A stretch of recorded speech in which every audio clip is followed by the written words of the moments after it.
Welcome to our daily reflection for this Saturday, June 15th. And today we'll focus on the first reading and a little bit of the psalm. They connect well together. And it's Elijah is setting out and he's going to call and disciple Elisha, who will follow him. And then Elisha has obviously a wealthy family and background. He's got a group of oxen and he slaughters them and feeds the people. And then he takes the plowing equipment, which would be very expensive and valuable, and he burns them as an offering to the Lord to cook the oxen on as a sacrifice.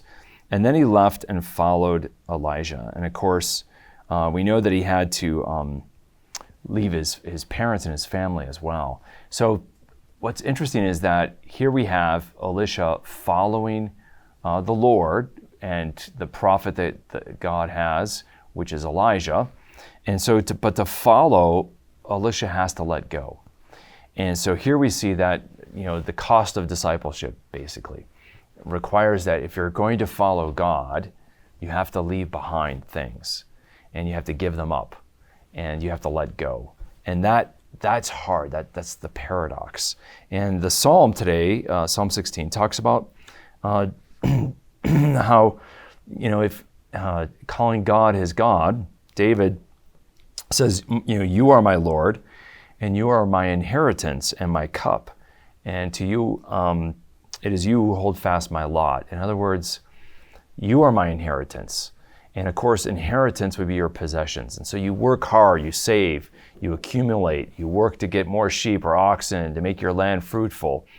And what David is saying here is that, look, even though David's building a great kingdom, that his real inheritance is the Lord.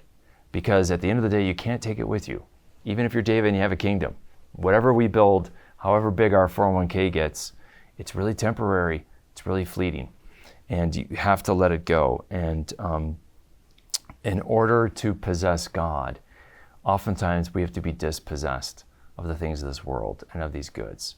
And that to follow God is a dynamic call. And I think right now of a lot of our families here at the Augusta Institute are moving to St. Louis, and they have to give up the homes that they have and say goodbye and leave friends and sometimes family behind to follow. And following is costly.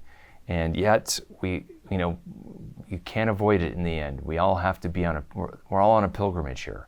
And we're all going to leave behind our homes and our family and our friends as we die. And we're going to leave this earth. And so the question is, can we learn the lessons of discipleship now and make little leavings so we can do better and better followings, so that when we do have to make that eternal pilgrimage, as David sings in the Psalm 16, God will be our inheritance and he'll see us through into the pathways of life with him in eternity in heaven.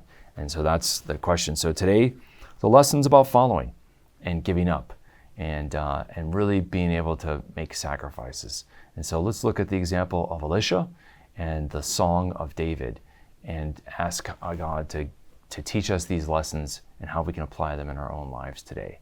May the Lord bless and keep you.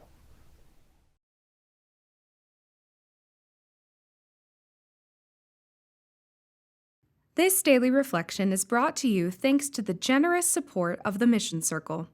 Join the Mission Circle to help Catholics worldwide understand, live, and share their faith. Sign up at missioncircle.org today.